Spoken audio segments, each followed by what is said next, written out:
लब पर नाते पाक का नगमा कल भी था और आज भी है। लब पर नाते पाक का नगमा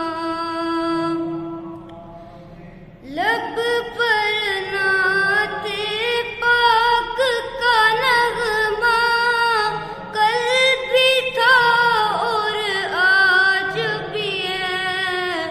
लब पर नाते पाक का नगमा कल भी था और आज भी है। मेरे नबी से मेरा रिश्ता कल भी था और आज भी है। मेरे नबी से मेरा रिश्ता